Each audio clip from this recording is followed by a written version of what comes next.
Welcome, everyone, to another episode of Doze Knows. This episode is being brought to you in part by our friends at Onnit, Hurley, GoPro, Ola Brewery, Kona Boys, Kona Coffee and Tea, Maverick Sport Fishing, and Green Energy Drink. If you haven't tried Green yet, you guys are seriously missing out on some rad energy, because this is pretty much the go-to beverage for anyone who's active, whether you're or inactive, and it's going to definitely get you active. But it's the go-to drink for surfers, hunters, bikers, mountain climbers, freaking porn stars, and anybody out there. You want to get some kick before you do your thing, then drink a Green Energy Drink. It's all natural. It's made with kale, coconut juice, and what's the other one I'm thinking of? Kale, coconut juice, and green tea. Yeah, it's badass stuff, man. I love it. I drink it everywhere I go. They actually send it to me wherever I'm going on my travels, so I have it. And I'm always kicking it and drinking it. It's the best. I love it. I love them. So go check them out at drinkgreenenergy.com. Get you a case or two, or all kinds of gear that they have on there. Enter in promo code DOZEKNOWS and you get 20% off. The great thing is they have free shipping too. So 20% off with promo code DOZEKNOWS at drinkgreenenergy.com. Don't forget, you guys can find me on all social media, such as on Instagram, it's Dozer Dave and Doze Knows Podcast. On Facebook, it's Dozer Dave Barnett, and also Doze Knows Podcast. And on Twitter, it's Dozer Dave Knows. You can go to my website at dozeknows.com, where you can get a full in-depth look at our guests, links to our sponsors, links to all the promos, direct links even. And it's awesome. You can check it out, dozeknows.com. Don't forget, if you guys like this podcast, give me a review. Go in there. It's the biggest thing I need. You know, reviews will keep sending us to the top. So go in there, whether you're listening to it on Stitcher, on iTunes, Spotify, SoundCloud, wherever you listen to it, give me a review, and let's pump this podcast up even higher than it is, because it's doing pretty damn good right now. But let's get it really big. I want to surpass Joe Rogan. So let's do this. Yeah. The guest this week is my good buddy. He's from South Africa. His name is Damian Farrenfort. He's a former pro surfer. He's just one of the coolest, nicest, badass motherfuckers on the planet. Surfs insane. He's surfed with sharks and freaking all kinds of monsters of the sea out there in South Africa. And he's just a rad dude now. He is managing guys like Jordy Smith and Michael February and a bunch of other pros, and he's got a great marketing and advertising company. So let's give a big warm welcome to Damian Farrenfort.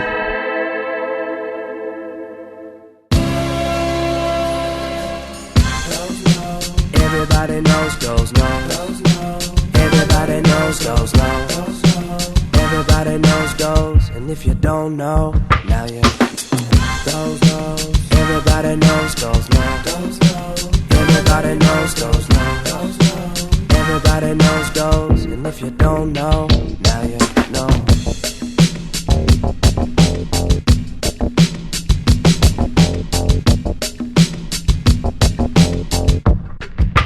Everybody knows Doze Knows. Duma, welcome to the show, bro. Thanks, Doze. Stoked to be here, man. I know, man. It's been a long time since we've seen each other. I know, and to connect on the boardwalk in Venice Beach. Even better. Yeah, I know. I'm stoked to see you, man. I was telling somebody earlier, they're like, who are you going to do a podcast with? I was like, it's a buddy of mine from Kona, and he looked after me from a young kid, and we've always stayed in contact. We don't get to see each other enough, but he's here now, and I'm stoked to see you. Yeah, dude, I'm super stoked to see you, and especially watching you grow up as a pro surfer and just killing it, because you came out at the same time as Jordy Smith, and you guys just were traveling all over the world, and Jordy just went one way, and you ended up going another way, and yeah, fortunately and unfortunately, but one day I was we were in Hawaii and I was surfing with Geordie and there's young Billabong Groms, and might have been just before I met you, and I saw him surfing and I was like, all right, this guy is just, at that stage we were still pretty competitive, Right. but then it was like, all right, this is just a whole nother level of talent. Yeah. And, it was a hard pill to swallow at that age because it'd been so competitive. And then I was like, all right, it's time to go do something else. And now I manage him, which has come full circle, right? Right. Yeah, he's essentially still paying my bills. That's awesome, Yeah. dude.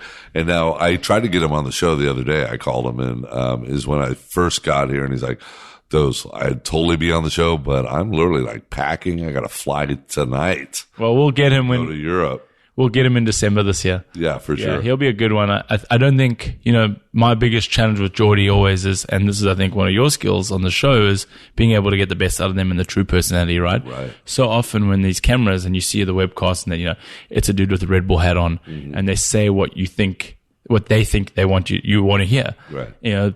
So lucky to be in this contest, blessed, blah, blah, blah, blah, boards are great, stoked. Yes. And, it's fucking tiring. But Geordie is funny, as you know him. He's funny, he's witty, he's sharp. He's got all these different influences outside of surf that he does and all these other interests.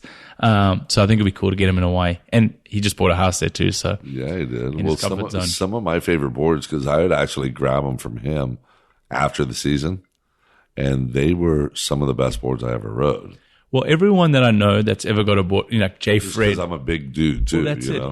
He's perfected the big guy board. Right. And this was his biggest challenge with his sponsors through the years. Is those guys like, Channel Islands, one of his big challenges was they were making boards for Kelly. So all the models were coming off a dude that's like Right. 5'10", I think at a stretch, maybe 5'11", no, 5, probably 8.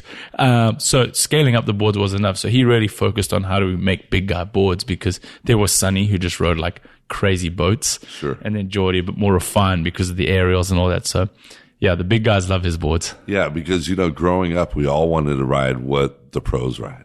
Well, that's You it. know? Everyone And- today, not just but- growing up. Yeah, and it was like the boards are too thin. There's no way I'm going to ride this thing, especially with that light glass. Too fine tuned, too thin. And we're not all surfing perfect waves every day, know. Yeah. And I think that's the misconception that's often happening, right? Right.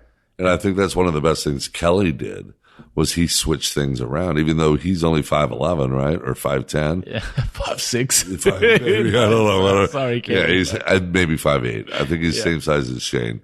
But when he switched it around to that deep 6 and started riding pipeline on a wider, shorter, fatter board.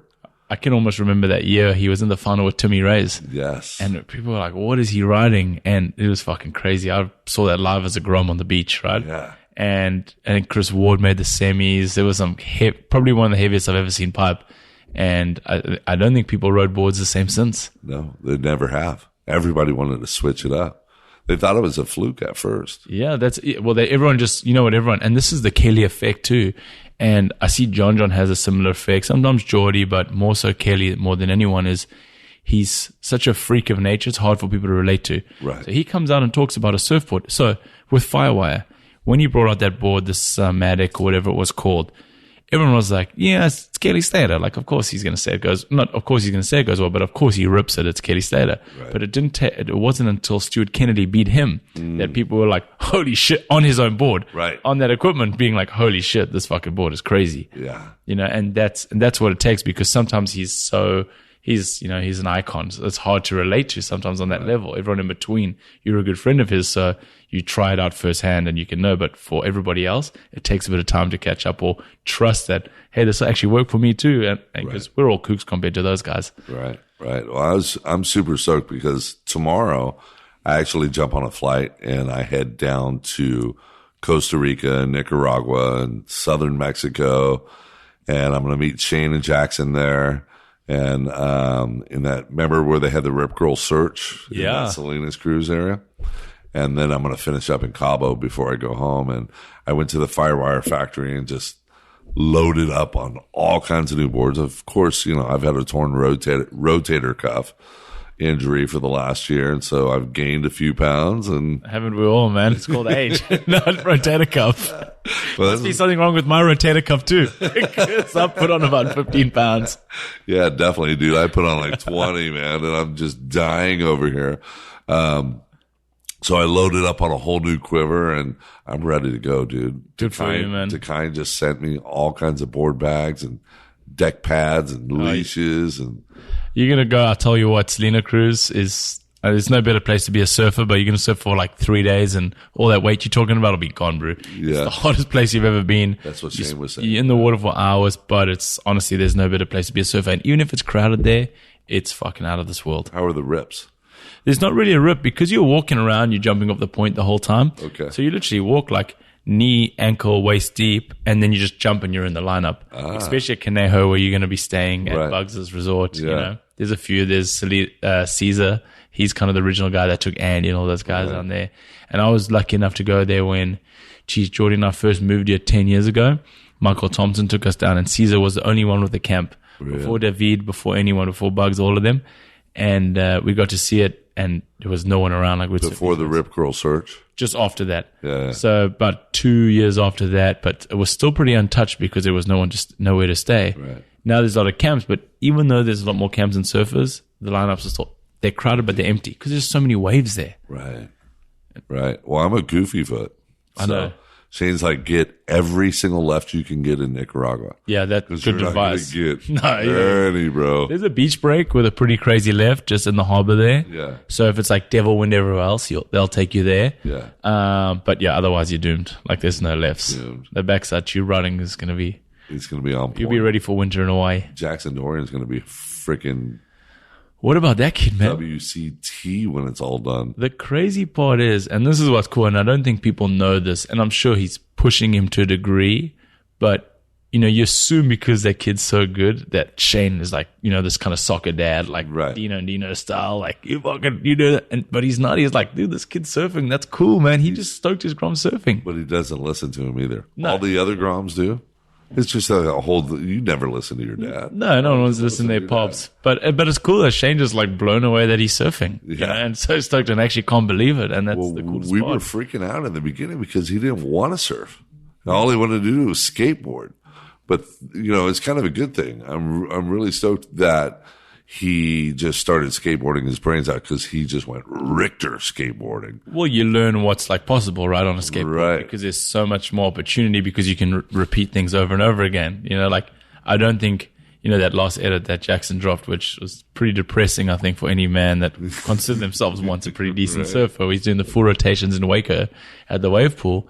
He's that's got to come from skateboarding. Yeah. There's no way a Grom would have learned those kind of rotations if he wasn't skateboarding at that age. You know how to throw the shoulder over past the chin and up and over, you know. Yeah. Well, he's got some photos that just came out the other day where he's like totally getting barreled. That's Shane. He's looking, you can see him, he's looking up at that lip and he's just like, frothed out, just getting shacked.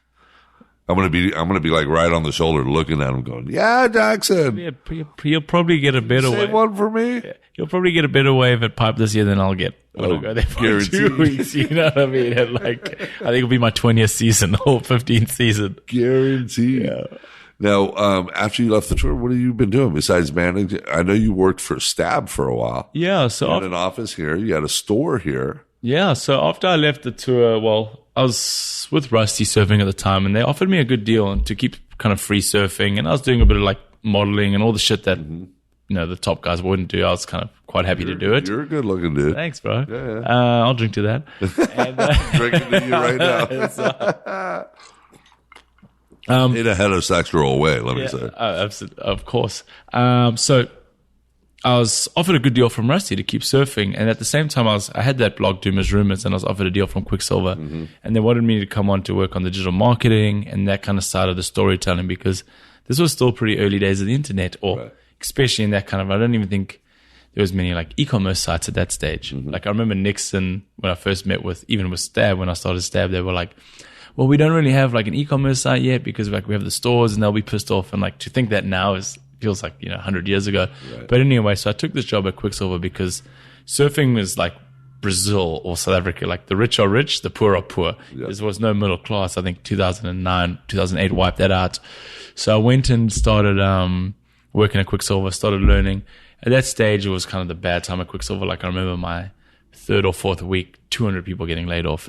And in my life at that stage, I'd never seen someone get laid off. And I'd been pretty careless because 36 grand a year, like I couldn't spend. I was like living the dream, making that much money. So, but to see people like getting laid off with their kids and family after being there for 15 years, and like I saw someone crying in the office, I was like, oh shit, maybe life isn't such a joke and just like a big party. Right. And so I took that a bit serious, and I decided, okay, I'm going to learn as much as I can.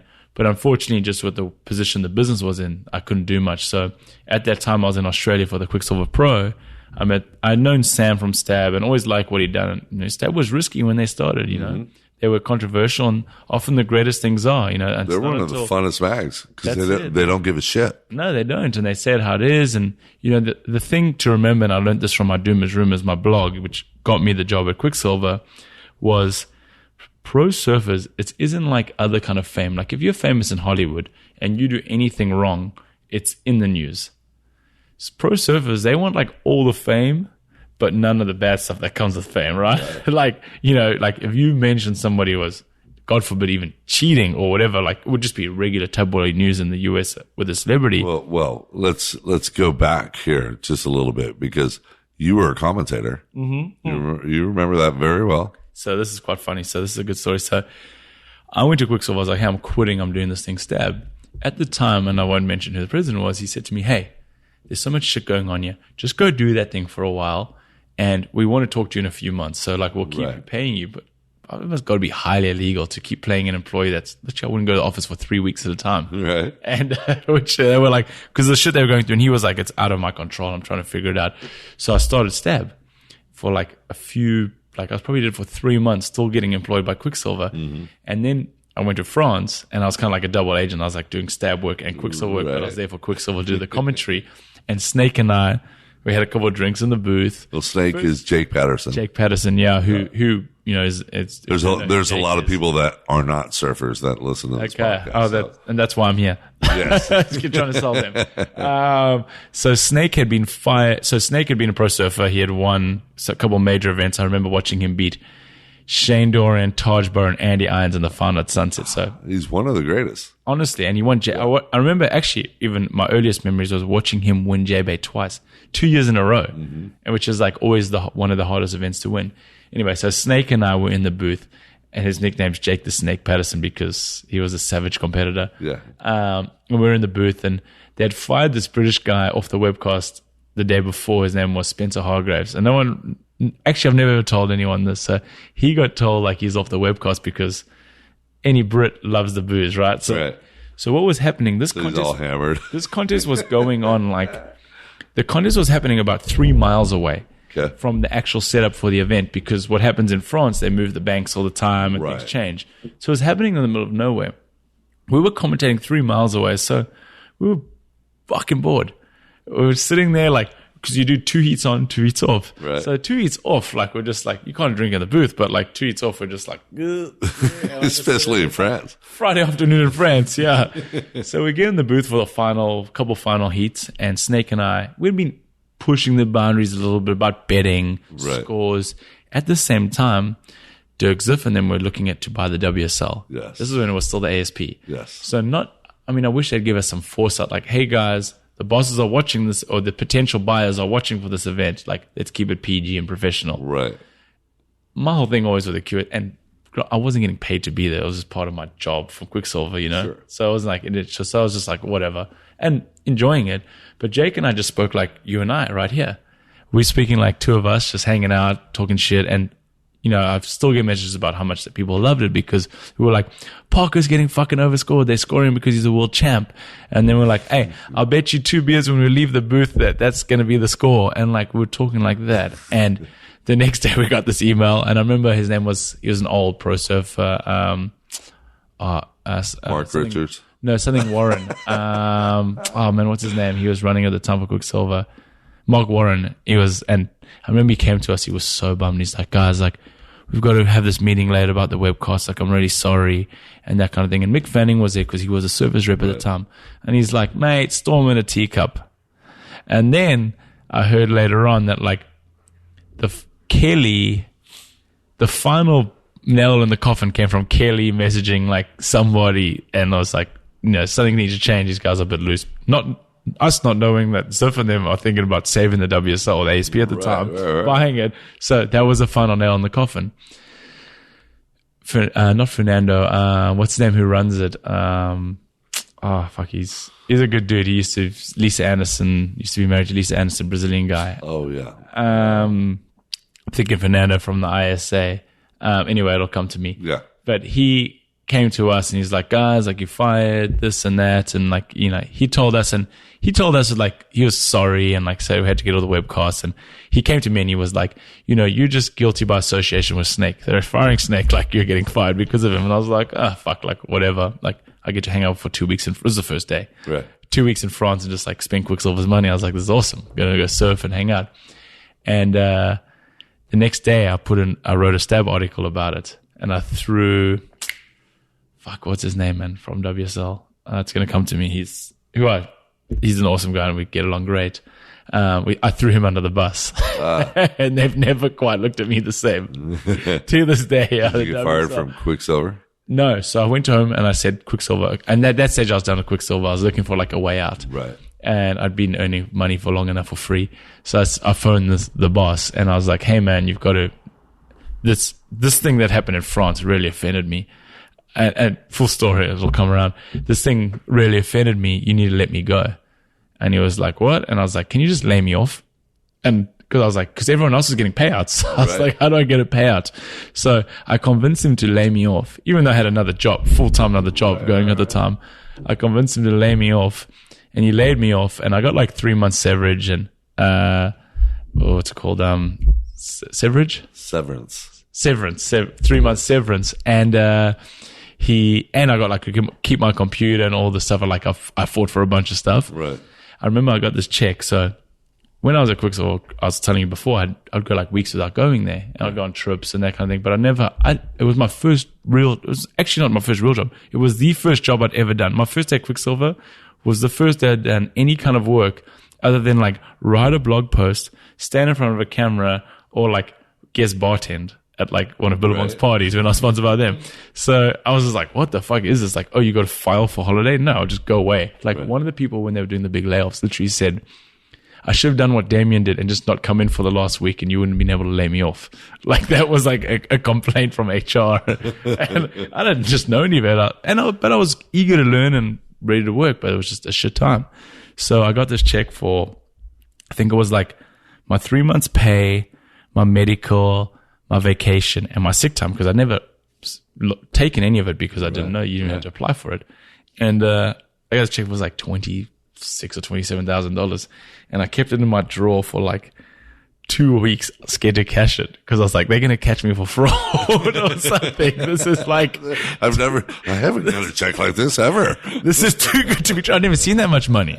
I rocked up in America with $300. Like I was earning rands, South African rands. It's 15-1, and I cashed it and I put it in my bank account. And then at this stage, I had another job and I was making good money with Stab. So I invested in this company called Haas Beer, which was a beer company. I remember I had an opportunity to possibly invest in St. Archer's, and I didn't take it. And those guys at this time had made, of I think a 50 grand investment, you made 700 grand in less than 18 months with this beer company. Right. They basically rode the wave of Instagram, the height of Instagram and athlete marketing. They rode. I mean, Josh Landon was, people don't like him, but it was a genius what he did. Like it was, they call it a unicorn now, what he did. Anyway, so I would frustrated. My roommate Tom Carey had put in, maybe he was a photographer, he put in 100 grand and made 1.2 or so. He made some absurd money. Everybody was, and so was Dusty Payne, who I was living with. He invested a lot and made a shit ton. And so I rode that wave, and I was like, oh, another beer company starting up, like I can get in. So I put 25 grand to that, and just like 3 days ago, I got the email saying like it's done and dusted. Unless someone's been making any money. No, it's been 4, 5 or 6 years. There's 76 investors. I counted, so the guy fucking CC'd. There's a big call I've actually got a call tomorrow about it, which I'm looking forward to, because it's going to be the roast of the founder. There's 75 angry investors, and I put in 25. I mean, my business partner put in 125. His friends, family, like put in like 250. Like there's like 3. What the hell?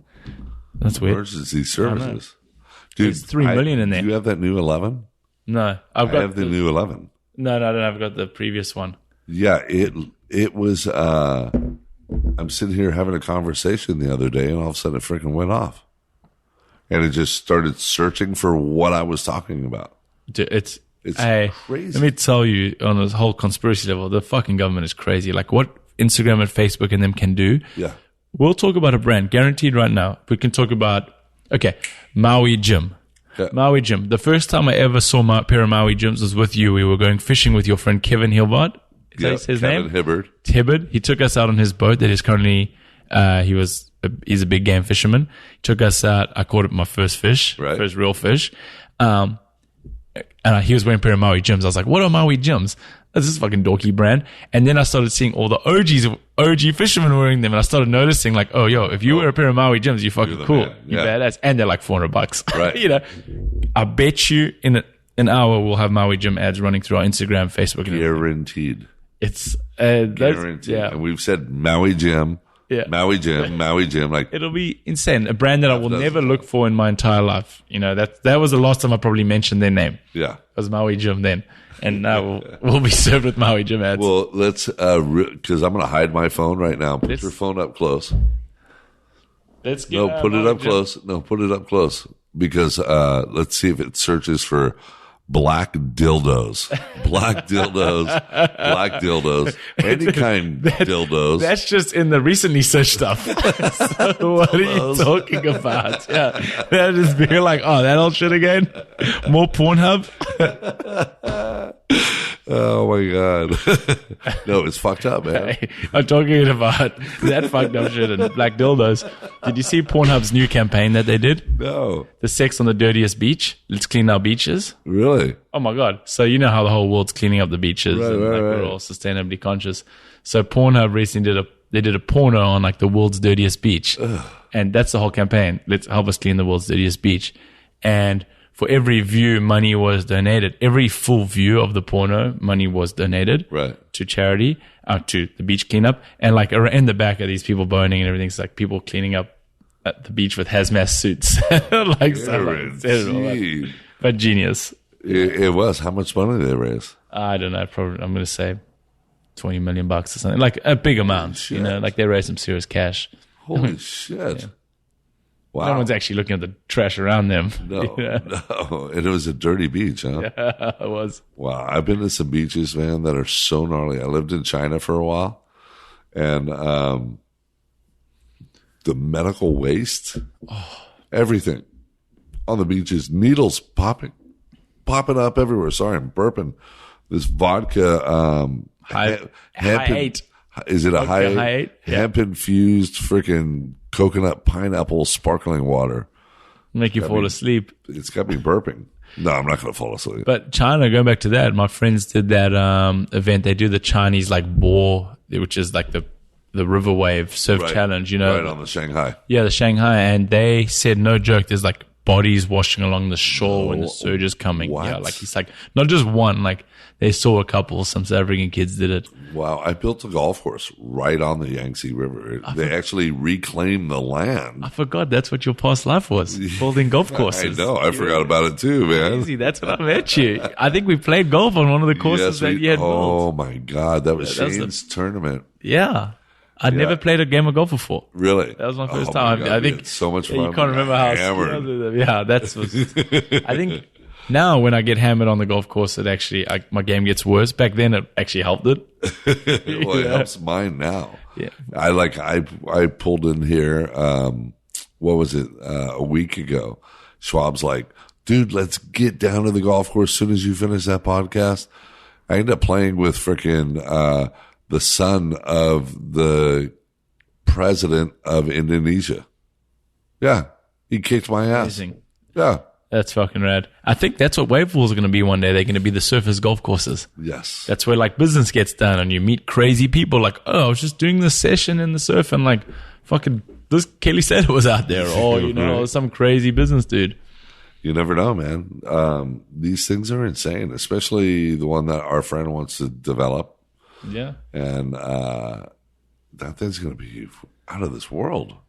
They are like, you know, every time I go, like I want to not like him And then I go there, I'm like, oh my God, this is the greatest thing ever. Like I catch 2 waves. I'm like, oh, I need more. Yeah. And there's a legitimate thing. Now, where have you gone? Have you gone to BSR or have you gone to Kelly's I've been Wave? to BSR. So BSR is probably the most similar to surfing. Okay. Because the wave breaks really, Kelly's wave, you kind of ride straight the whole way. You're kind of surfing against static water, but the wave is bigger and better. Right. BSR is just like non-stop waves. Right. So they've got that one. So like you catch 40 waves in an hour. That's what I heard. You know, between you and 3 or 4 friends. So it's absurd. Like you can't keep up. But the wave is a bit smaller, right? Like I'm a bit big for it. You know, I'm even probably too big for Kelly's one. Yeah. But I'm 6'4", so but tall and lanky and kind of stand tall. Yeah. You know, Kelly's I can get proper barreled at. BSR I can't really. And then I've surfed the old edition of Waveguard, I haven't surfed the new one, but I'm fascinated by them. Right. Yeah, I haven't. It's like Waveguard kind of disappeared. Yeah, apparently they're launching one in Bristol in the UK next week. Yeah, but their technology is a bit off. So they had that kind of fanning system, which was basically like a fan in the water, which pumped waves at a wall, which bounced refraction. So they were using kind of refraction. BSR, they use kind of these underwater bazookas that pump air and power and creates these waves. Yeah, blast. Like that one is weird. Like you're sitting. So when you surf, normally you kind of sitting in the water, a wave comes, you just kind of turn and paddle and you kind of stay at that same level on the water. Whereas this BSR one, it dips down. So you sink like 6 foot and the wave comes from underneath there because it's obviously however the pumps are working. But those people, I interviewed them recently, are like legitimate crazy engineers, scientists. Right. Like both parents worked on Apollo 11. Oh, wow. Yeah. And that's how they, like, there's photos, they show me photos of their parents with like, and they never knew each other young. Yeah. Just later on figured out that both parents are in this photo. I'm like next to Buzz Aldrin and the whole crew, Neil Armstrong and all them. Yeah. But they're these mad scientists. Then you've got Tom Lockfelt that's doing one in Palm Springs with Kalani and the whole crew. Mm-hmm. There's Kelly's, there's Waveguard. What I mean? Oh, there's the plunger. The plunger. Yeah, which I think they just redid. Which looked good. I mean, actually too looked small. You got too small for me. I'm critical. Yeah. So and I'm 6 foot tall. Even for me, that's still. And to me, their body of water needs to be too big to work. It's funny. My father-in-law's an engineer for Boeing, and does like he's currently working on NASA stuff. Like he's just a genius. And I showed him a video of it, and I was showing him all the kind of different wave pools. I'll take him through them one day, and he saw a video of the first one. He's like, and before I could even tell him that it was broken and wasn't working, he's like, "Why is the pump hollow or the plunge like it doesn't work? Like it's going to be too much energy for the motor to like keep, or whatever his scientific side of it." He told me, and he's like, "That's going to break soon." I was like, "That's fucking crazy. It's broken." And I was like, "How did these guys not get a normal engineer to see that?" Right. Like he's like, "That is some like basic engineering shit. Right. You need the weights." And so we'll see. They're challenges. But I was saying, I had a meeting earlier and I was talking about. It's amazing. The surf industry is in the worst way it's ever been. You've got like brands getting sold for less than their yearly. It seems like for the last at least 10 years. Yeah, since 2008. So this is the second. I'm calling this is the second financial crisis for the surf industry coming. But you got Ripcord that just sold for $350 million a few days ago, which is something like 50 or 100 million less than they're doing a year in sales. Right. How does it sell for less? That's like the worst evaluation I've ever heard. Right. It's Ripcord. And granted, they've been trying to get rid of it for a while, so they're offloading it. But still, that was like the last holdout. They were the last like big brand that was privately owned. Right. But to get less money than they make in a year is absurd. But anyway, so the surf industry is struggling, but there's like, talk about like Brazil kind of style, but there's like people paying for wave pools. Yes. Like 10 million is the start-off fee, 10 million and above, to make them. But like, surf industry is like dead in the pool. Why do you see that? There's more surfers than ever. I don't think the surf industry is... Exactly. That's one of the reasons why I'm having a hard time with it. So two things. I still think the surf industry is a successful industry. I think they're all stuck in yesteryear of 2008, those early 2000s. Mm-hmm. Surfing should never have been that big. I interviewed Paul Norday earlier, who was one of the founders of Billabong in the US and then sold it and founded that company Whistler. And he spoke to this, and I interviewed him about the same thing. And he spoke about that, saying the surf industry should never have been as big as it got. Right. That was an anomaly. You know, the non-endemic or the aspirant market picked it up and they were like, this is fucking kind of what we're seeing in skateboarding right now. Right. On the other side of this, when skateboarding isn't cool, the industry's going to be like, fuck, what happened? Like, what, when we had all that money and we could just do what the fuck we wanted. You know, I think that's probably the early 2000s too. Right. But, so that's what happened with surf. Then what happened was they started chasing trends. Quicksilver and the Billabongs, they became the H&Ms. You could pick it up in Costco. Yes. Like surf wear, when I was a kid growing up, was like, if you had money, you wore like, if you were like a baller, not even baller like Gucci style, but like if you were like killing life, you had like Billabong or Quicksilver. Yeah. That was like, so it was premium. It had this real sense. Silver edition for the elderly. Exactly. Yeah. We had that. Yep. The Waterman edition. Yeah. And, so that's how it was. And then all of a sudden it became this like, you could pick it up off price at the fucking cheap store down the road. Yeah. You know, Yeah. I'm not going to answer that. no, It's not my home. no. I don't even know where the phone is. The bank asking for money. If you don't know the number, don't answer. Don't answer that thing.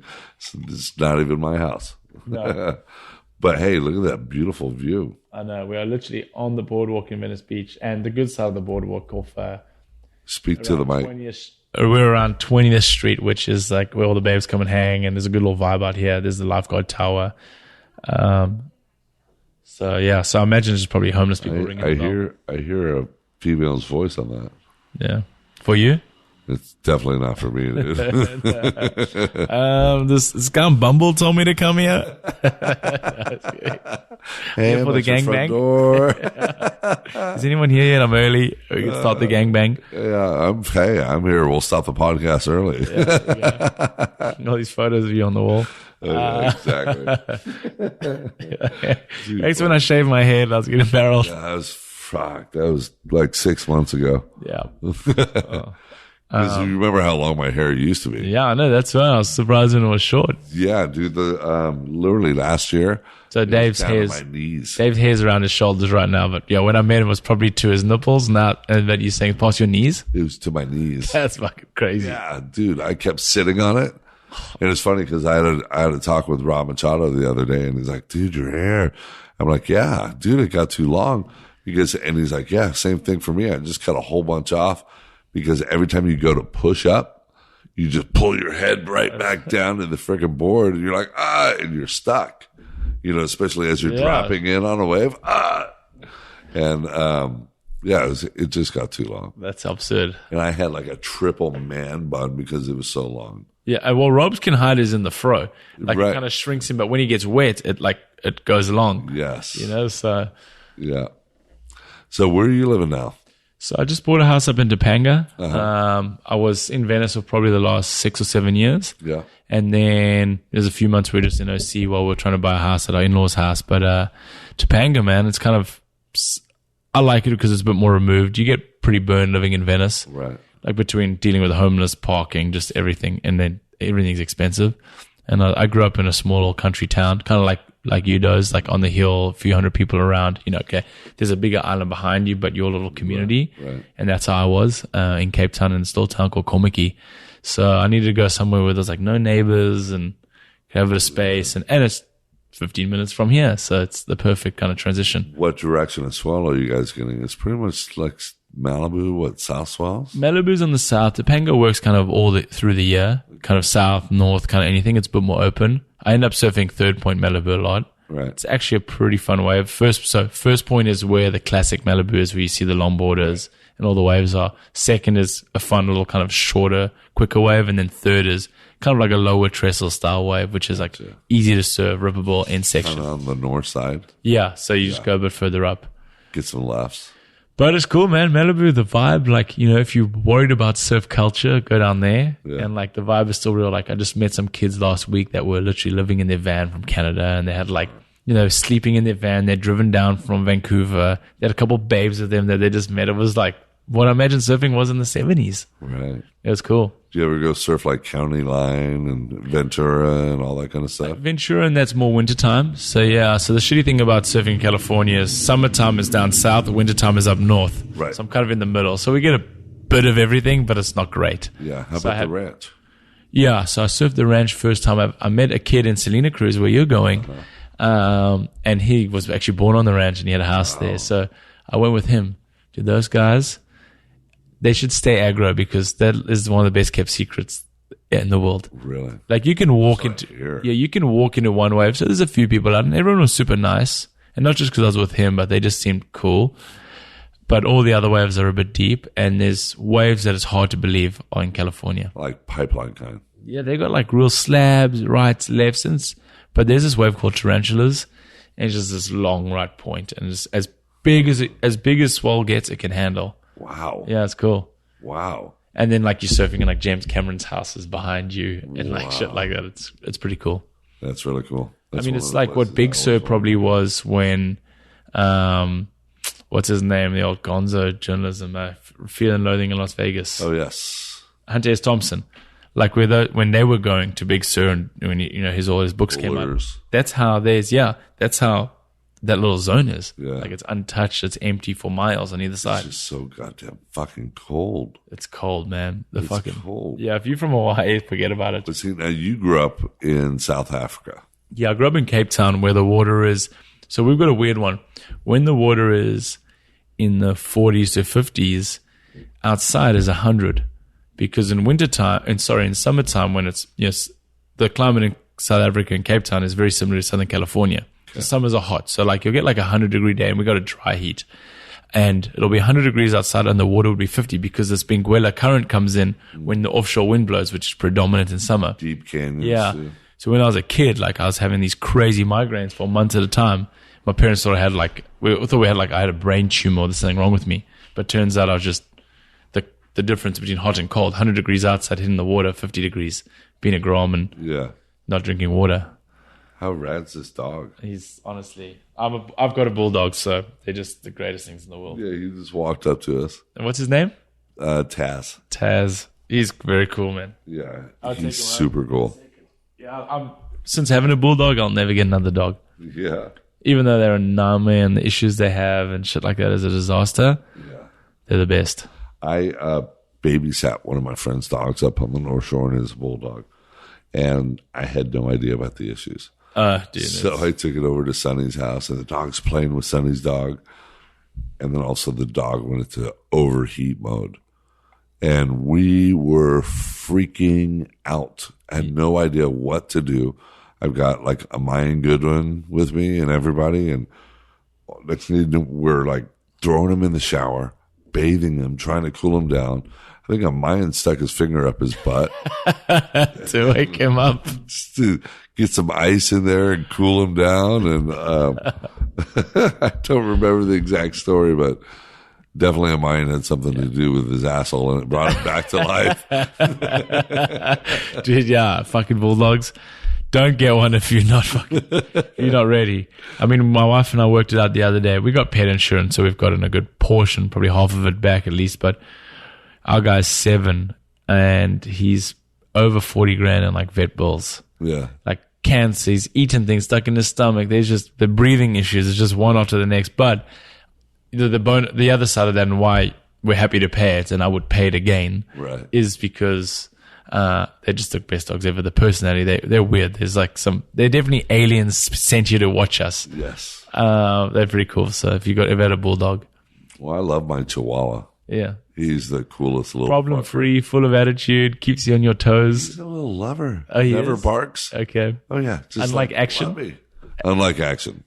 Yeah. Action just wants to bark and bite. Yeah, Action will go at your ankles. But back to South Africa, dude. I want to know what it was like growing up there. I've had Sal Masekela on the show, and cool. He grew up there, and his dad's from there. He's on the black side. You're on the white side.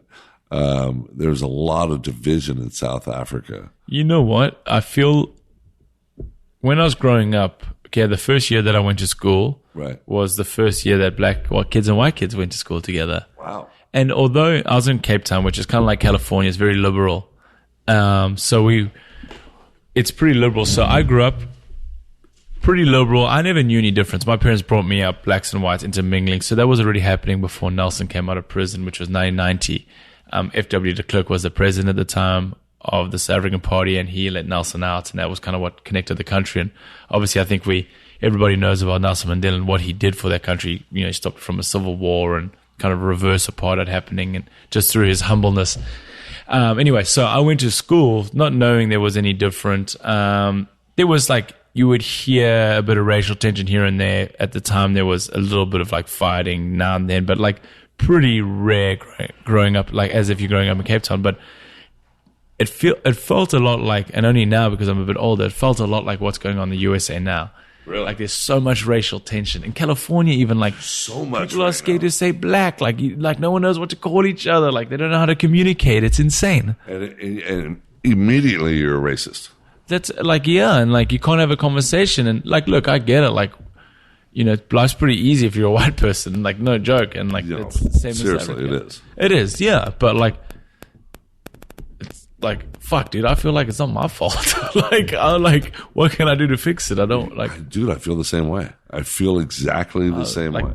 you know, the white guilt is like real all of a sudden, and that's California, like Yeah. that kind of thing. Like, and you know, I grew up where I don't like. I honestly can genuinely believe, like, you know, they say there's racism in everyone, same as there's hate in everyone. Yes. You know, I think Donald Trump's been a big litmus to that. Like, you know, it's so easy. We've all got hate. We're all born with hate in us. You know, whatever it is, or not born, but as you get older, like small things and you suppress it, whatever. Donald Trump has like brought out the most hate in people and an excuse for people to hate. You know, I think that's the danger of, and I don't want to get into politics. But it's both. You know, I think he's brought it out, then the Democrats explode it. So it's a Absolutely. dual thing. And it's like, oh my God, here, because we want to look better here, let's do this. And I want to look better over here, let's do People this. overcompensate now, right? So It's like, and the whole PC thing, everyone's like walking on eggshells, and it's like heavy. So going back to South Africa, it's like, I don't feel, and I manage a kid, his name's Mikey February. He's an amazing black surfer from South Africa. Amazing surfer. Yeah. And he's the first, he's one of the few South Africans to ever make the world tour, but also I want to say the first black surfer to ever make the world tour. And there's been Hawaiians and that, but Mikey made it, and, you know, last year. Anyway, he was with me and he was saying the same thing. He's like, dude, the tension here is insane. Yes. Like, everyone's like, you know, in South Africa, and maybe it is racist. Maybe I just don't know. But like, you know, if you got two friends that names Mikey, would like, oh, white Mikey or black Mikey, but people would never even say that here. Like, go over there, like, oh shit, like they're too awkward and like they don't want to ask questions, and like, hey, like, it's an open dialogue. Like, the more we talk about this, like, I think the better it'll get. Right. So anyway, it was weird. It's weird coming here and experiencing the racial tension over again.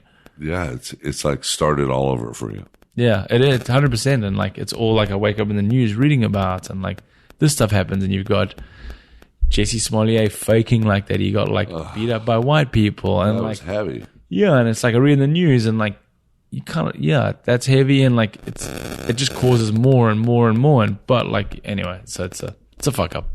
So, but still, growing up over there, let's put the racial stuff aside. It's Africa.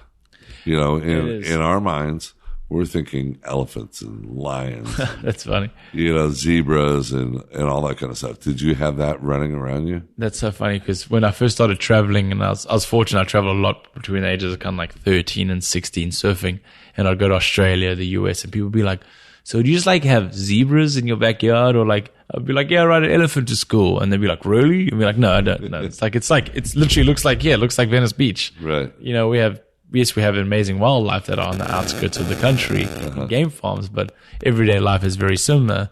South Africa was colonized by the Dutch, so our infrastructure is incredible. Okay. You know, especially during those apartheid days, the South African's economy then was like crazy.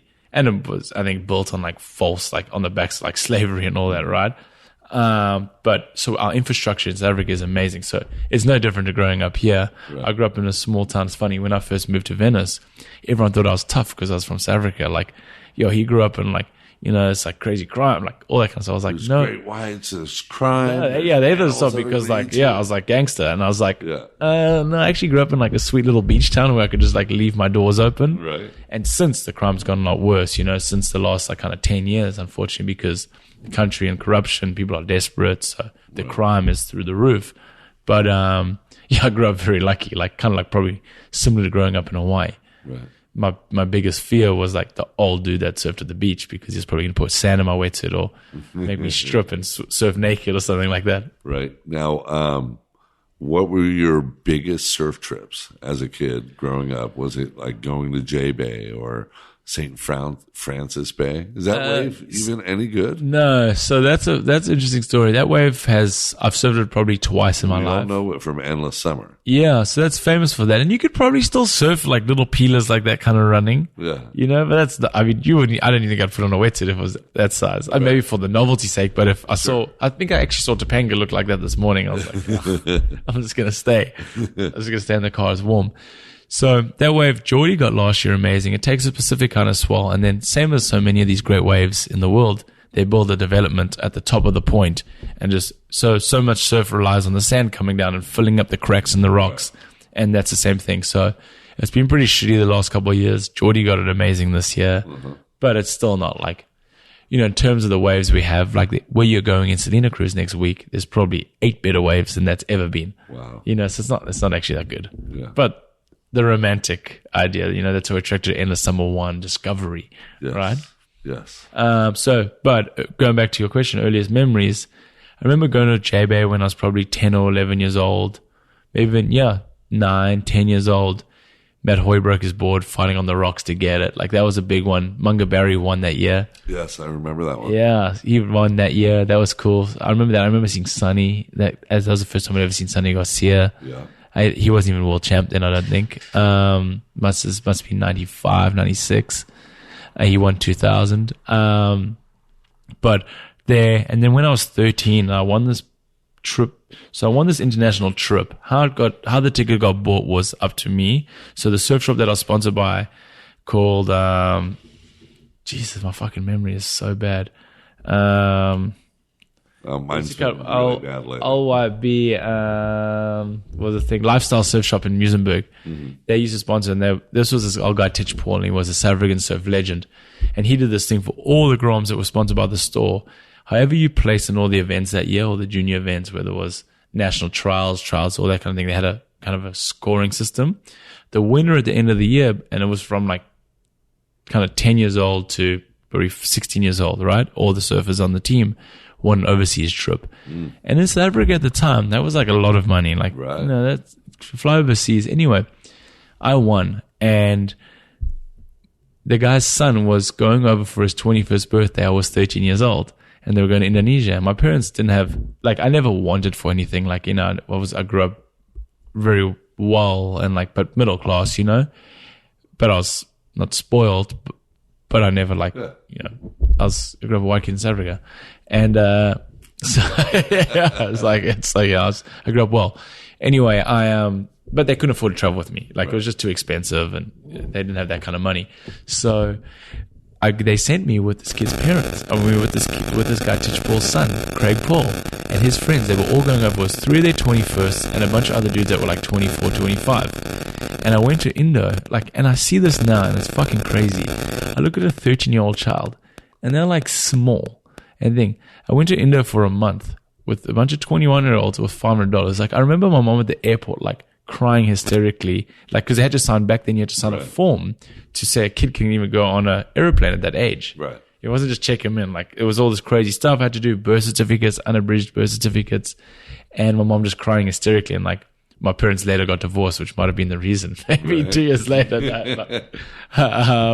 But my mom crying hysterically and going to, and at the time I didn't think anything of it. And I went to Indo for a month, more like 5 weeks, with a bunch of like 21-year-olds and 25-year-olds that were like getting fucked up in the Sorry Club and like do this. And I'd just be like home sleeping. And one of the dudes kicked me because I was probably pretty shitty when I was a grom, just arrogant and, you know, surfing and sponsored by Billabong and thought I was killing it at 13. And I was like, fuck them. And I just like went on a boat by myself, like to Nusa and like not thinking anything of it, because Bali was also a lot safer then. Right, and, you know, it was less, I think the Western world had corrupted a lot more. A lot less then. So I went to Bali for 5 weeks. I surfed Padang. I saw Tom Carroll surfing huge Padang. I saw Flea Verosco. Like, I just was, for a 13-year-old kid to go to Indo for 5 weeks, was insane. And I was like the school of like hard knocks, you know. I got like beat up by the old boys. I got forced to surf big waves I didn't want to surf. It was the best thing I could ever done. And since then, I kind of, decided to make my life kind of about traveling, which I think we've all experienced. You still, how much you travel in your life, you still want it. It just doesn't get old. Yes. I'm really excited about this one because it's all about me. You're by yourself. How By rad. myself. Nobody else. When I was a kid and I first started traveling, I used to think like, oh, that's kind of sad. That guy's eating by themselves. And now I'm like that person. I'm like, I sort of be by myself and I can eat and get lost in my thoughts. I usually bring chicks with me or friends or somebody. And here, take some of this one right here. This has got that hemp infused, and I feel it. Yeah. Oh, yeah. Totally. I'm getting cotton mouth. Is the coconut pineapple. Oh, yeah. Yeah, Tasted. I'm drinking and I have cotton mouth. So that's what I have now. So I've got a CBD infused tea company. Really? Kira. Like the wave. Like spelt like the wave too? Cool. KiraLife.com is the site. Yeah, so one of my best friends started it, Aussie guy. And I've been involved helping him on the sales and the kind of the marketing side. The CBD thing is crazy. So I'm pretty much a bit of a pessimist when it comes to medical side of things. But I'll try everything. That's it. One thing I will do. Right. I'll try it before I knock it, right? Except for penis. Yeah.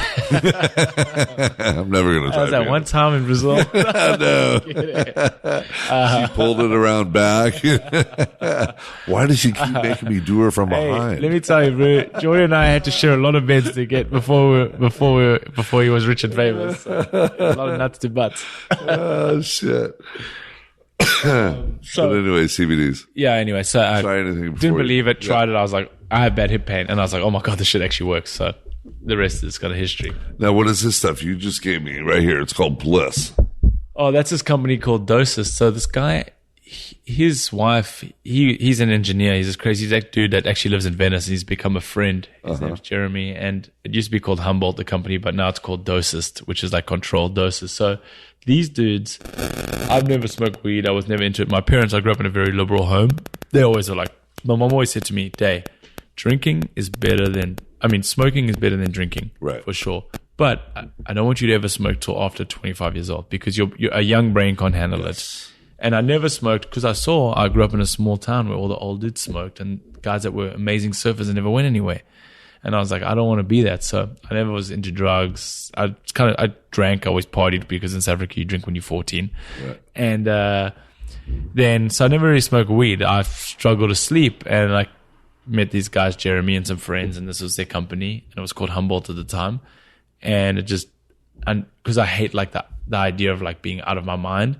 And he created it because his wife couldn't smoke and she had like tried to smoke a few times and got too stoned. So he's like, what if we can make a controlled dosage? So the pen vibrates when you suck it. So you suck the pen and it vibrates when it gets to, 1, 2, or 3 milligrams of, I don't know the actual dosage. I think it's 5 milligrams of THC with a mix. So you never get too stoned where you freak out and like go to run. So they have all these different formulas, sleep, CBD. That one's called Bliss. So that one's for, I think, feeling pretty good. Now, what is this? A pill? Yeah, so this is the new product, I guess. I just was in the store yesterday getting a new sleep pen, and they were like, try this out. But it's a pill, so you put it on your tongue. And it's controlled, so you're not going to like... I did edibles once in my life, and once only. Because like I was literally at so high, spewing, like fucking thinking the government's coming to get me. And I consider myself a strong brain. And I was like fucking... I've never felt like that in my entire life, and I never want to feel like that again. Gave me a big gummy bear. Dude. The other day during the concert. I did not take it. Good. It's Gave smart. It away. I was just like, no, Yeah, it's fucking so smart. Yeah, so this is Bliss. I mean, Dosis new pills. I don't know. I had 2 of those, and I feel good. Not high, like I could still operate and drive or whatever. I should have had one before. I had a big meeting today. I feel like I got stoned drinking this drink. I know that one's high dosage. Is it? Yeah. No, it's not really, but it depends. Maybe they've got good CBD in there. I mean, and it depends how, like anything. Like if you don't drink for 4 weeks and then you have some booze, you get drunk pretty quick. Dude, I have been drinking for you freaking a week straight. I'm talking more about maybe the 2. CBD. Yeah. Your body's a fine-tuned CBD machine. I need freaking water infusions, man. Yeah. Oh, yeah. Good. I know. That's one thing we don't do is drink enough water. Oh, my God. I met a nurse the other day. She was like, I should have brought him down. Because I would have totally give you guys freaking Oh, IVs and stuff. Dude, that is the best. That's the best. Yeah. You drink all night, do an IV the next day, bam, do it again. Jordy and them are doing them before they go for heats and stuff, you know, like or Really? before they travel, you know, because it just pumps your body full of fluids and the good kind. Yeah. He did this thing with Red Bull the other day at the Wave Ranch where they tested the guy's lactic acid levels after a wave. So in surfing, you probably ride a 5-second wave max is a good ride. The wave pool you're running 1 minute, so the stamina's through the roof. Yes. And they were testing the same as Olympic runners, like Olympic 100-meter sprint runners, super high lactic acid levels. And they were saying though, regular, like, you know, everyone goes the alkaline water. Yes. Because Jordy said, hey, so what should I do? Drink alkaline water. And he's like, in all the testing we've done so far, this is an Olympic coach that works with skiers and everything from Red Bull. He's like, in all the testing we've done so far, we found out like we've noticed that alkaline water does 0 for the body. Really? Magnesium and just water. Those are like the only things. Yeah. So, which I found was quite interesting because I've been buying alkaline water for a long time thinking I'm extra hydrated. Well, I'm glad they agree on magnesium because I take it Yeah. every day. And that's Every what he morning. said. It's part of my routine. Yeah, he talked about the body not absorbing the kind of alkalinity through the water enough, you know, compared to just regular water. They didn't notice any changes. But magnesium, he did say, he's like, that's the one. And then, you know, and that's what going back to the drip, the IV, Right. that's what it is, right? It's a combination of fluids. It's not just like, hey, we're just pumping some water into your system. Right. Yeah. Right. Yeah, I definitely needed that big time the other day. I still feel like I need it. Yeah. Go Just another like round. A good douching. You know what you need? Freaking You need to go water. see Lead. Do Yeah. 15 minutes in the sauna, 3 minutes in the ice, 15 in the sauna, 3 in the ice, 15 in the sauna, and then straight into an IV, you'll be back. Shit. Yeah, I feel like you just took ecstasy. 3 minutes in the sauna. 30 seconds in this freaking cold plunge. Is there a sauna in this house? No, but I think he has one of those hyperbaric chambers. Oh shit, no way. Yeah. Fuck, that's cool. Yeah. I remember, I went in a hyperbaric chamber once. Oh, It's yeah. good for injury, right? Oxygenates the Yes. blood, right? So it Yes. focuses on the injury and Yes. heals it.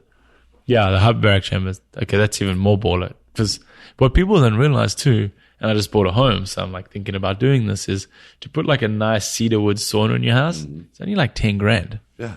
Like the benefits and stuff you get from it is huge, and compared There's so much room you can put it at your house. it needs like I was at a friend's house yesterday. He just put one in, and that's why I know. Yeah. But it was literally you need 3 foot by 4 foot. You know, that's kind of space. And then a cold plunge literally is a freaking big cooler. It's a big cool. You buy it's big Tupperware.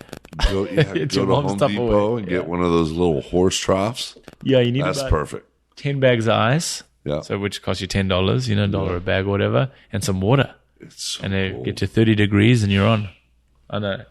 There is something about it. Like, I believe that hype. Like you feel Absolutely. like incredible afterwards. Absolutely. Yeah. Absolutely. You feel like you're living. And I think that's, I need it. as we get older, I think we lose that more and more. Remember like the risks you took when you were a kid? Oh, yeah. And like same, I think about that a lot because I watch Groms and I'm kind of aware of what kids are doing. And you know, back to Jackson, getting a crazy wave. Like you just take these risks that you wouldn't normally take, these uncalculated risks. And I feel like when you have an ice bath, that's how you feel. You come out, you're just like, geez, I feel alive. Yeah. Yeah, you're definitely alive. There's no ifs, ands, or buts about it. This thing is definitely giving me like that super mellow, like my eyes are getting heavy. Yeah, it's good. Sleep. Well, you gotta go I to. just smoked a big old fat hit. Dude, And I don't even smoke weed. we're gonna get you I back got on. cotton mouth. We can get you back on the highball. But that's why it's affecting you. I wonder if there's any THC in it. We should have a look. I think so. Yeah, because because I'm totally feeling it. I haven't seen that one on the market because I'm pretty aware because of the CBD brand I have because of Kira. So I look at all the other kind of beverage brands coming out to make sure we're the best. And I haven't seen that one. So I wonder if that one's purely a THC one. There might be THC in there. Guaranteed, dude. I'm feeling it. I remember when my ex-girlfriend, she was like, hey, I've got some CBD for you. Let's put it under your tongue. You'll never feel anything. Dude, I was high as a kite. Yeah. High as a kite. And she's like, really? You know, like, launched this I'm brand. fucking high.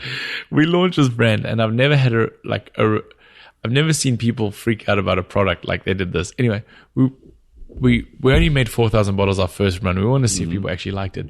We put in a couple. We decided 20 cafes. That was it put in too many cafes. People started messaging us like, yo, I had the best night's sleep I've ever had. We were like, fuck, that's not meant to be the cause. But like message after message, yo, I had one. I fucking decided to go home from work. We were like, Jesus, dude, okay. So much THC. No THC. Zero THC. Really? But strong dose of CBD. Wow. Super high dose of CBD. That's how that was. That one I did was this really, really high CBD, and there was no THC. Yeah. I'm fucking high as a kite. High as a kite. And I'm like, I remember these days, you know? I went down to, 0.1 EME. I wasn't 7.1 EME. No, I was going to serve Oxnard, and I was driving down, and which Oxnard is just past Malibu, County Line kind of zone, you know? Like, it's just on the other side.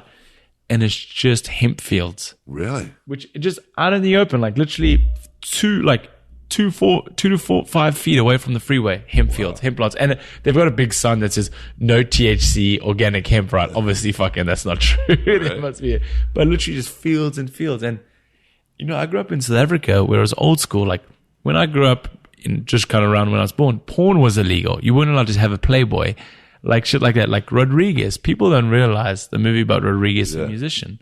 Like I remember my dad singing Rodriguez in the shower, it being on the radio over and over again. Like one of his albums when it came into South Africa, because South Africa went through that kind of anti-establishment Bob Dylan thing, like, you know, because of that, because of apartheid. But I remember my dad telling me like, oh, this record got scratched out, this song, because it was about like kind of fuck the police, right? Like the early days. And that's how it was. Anyway, but, and I forgot how we got here. The CBD, yeah. So like, I still see a weed plant and I'm like, whoa. And I see people smoking in the street. I'm like, whoa, fucking crazy. Like, oh, and we're in California now. Like, this is 2019. If you go to Iowa, it grows everywhere. Really? All along the sides of the road. You'll see plants, giant 8-foot tall plants, buds growing off those things. And you're like, right against a cornfield, and you're like, holy shit, look at this weed. Amazing. And my mom always told me, like, you know, talking about growing up, and then I never even tried weed till I was probably, 30 years old. Wow. I'm just never interested in it all. Well, see, I smoked weed all when I was young. Yeah. Then I became a single dad, and I cut it all out.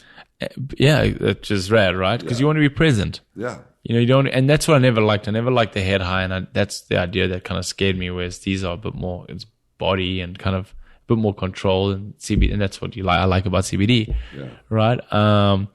But my mom always said to me like, "Fuck, no one ever gets high and then goes home and beats their husband or beats their wife." I'm sorry, she said beats their wife. Only when they're drunk. It's the drinking thing, and absolutely. Like as I get older, I want to drink less and less, but it's harder and harder. Ooh, it tastes good. Fuck, it's just so fun. It takes the edge out. Yeah. Oh, what's your favorite drink?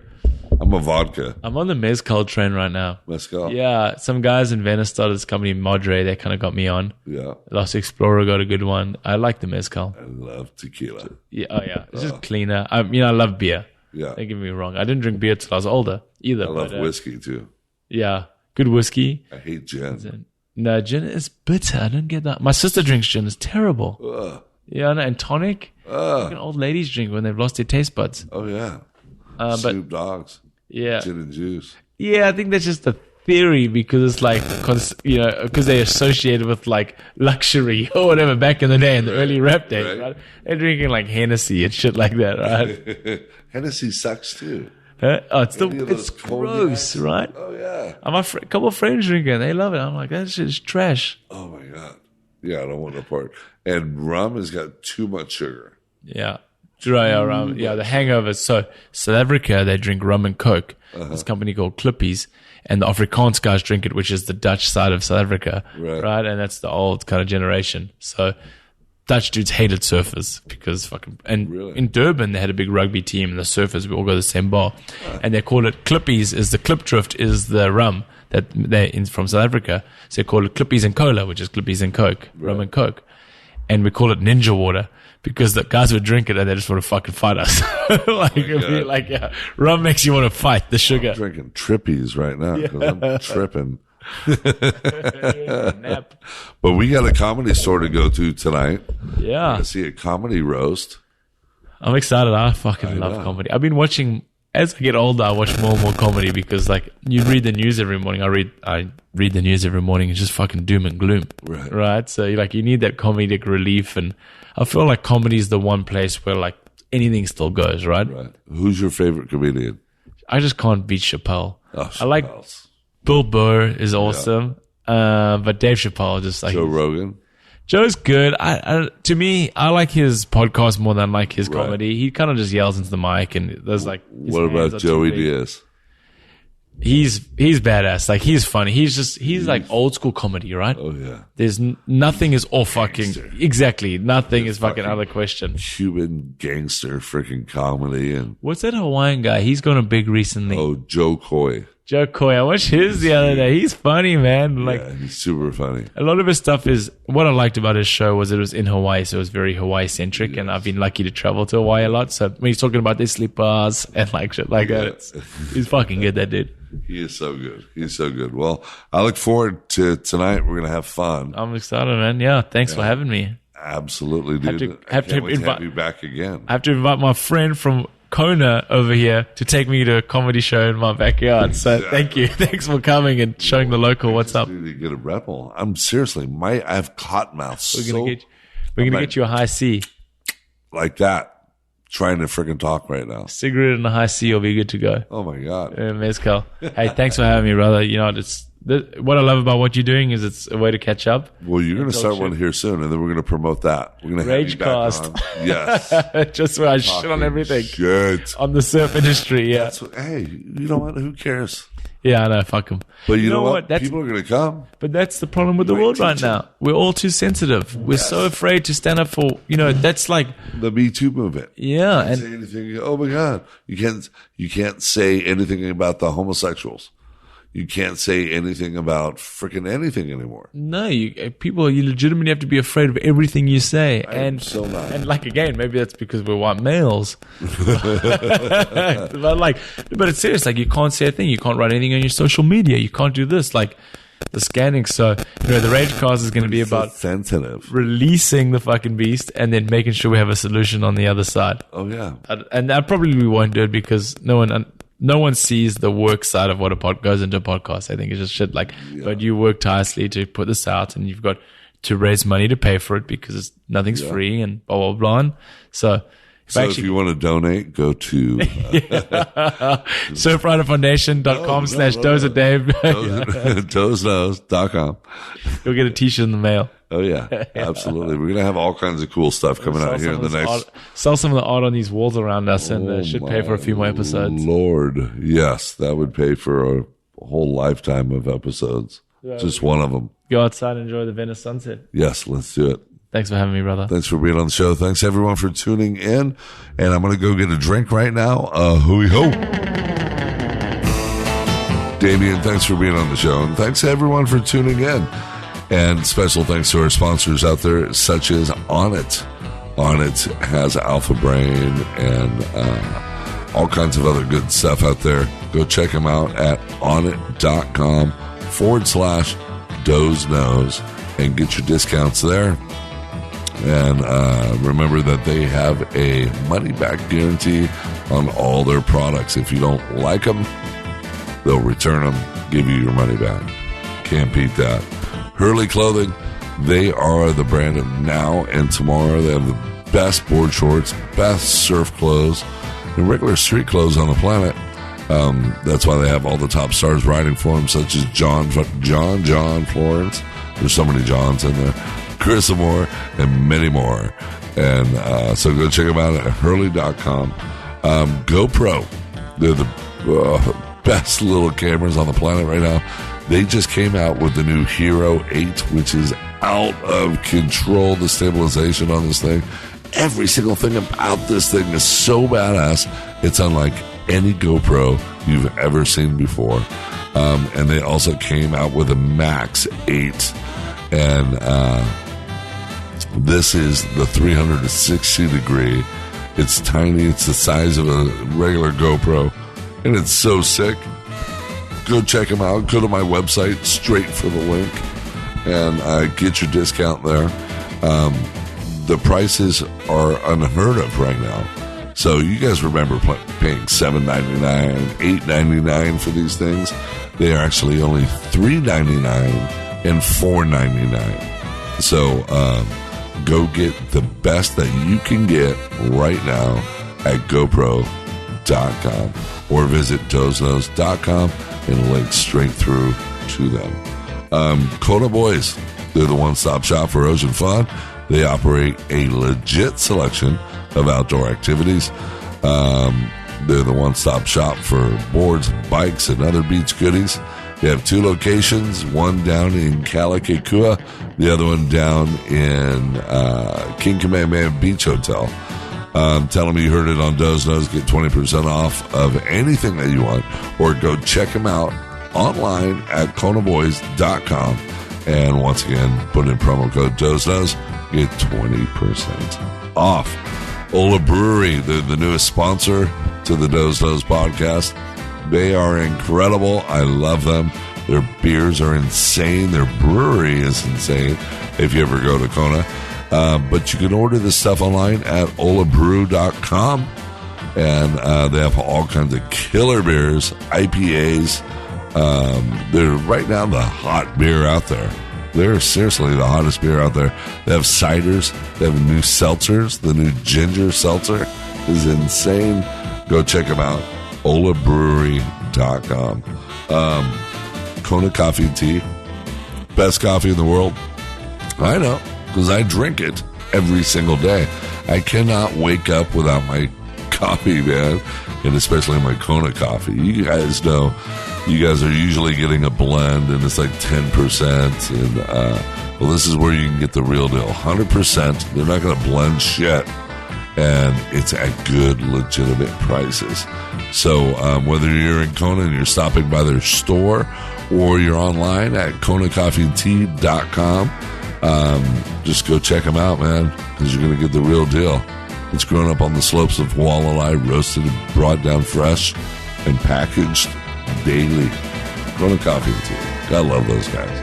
Maverick Sport Fishing. Captain Trevor Child, 808-896-7985 or MaverickSportFishingKona.com.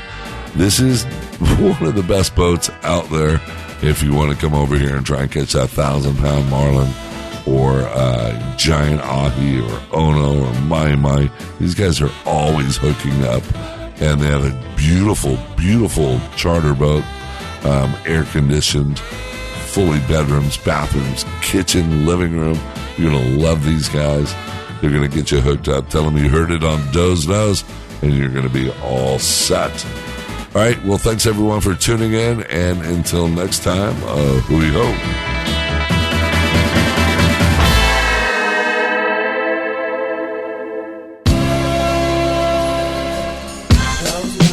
Everybody knows Doze Knows. Everybody knows Doze Knows. Everybody knows Doze, and if you don't know, now you Doze Knows. Everybody knows Doze Knows. Everybody knows Doze Knows.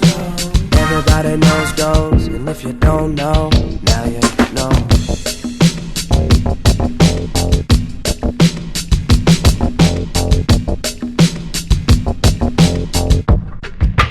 Everybody knows Doze Knows.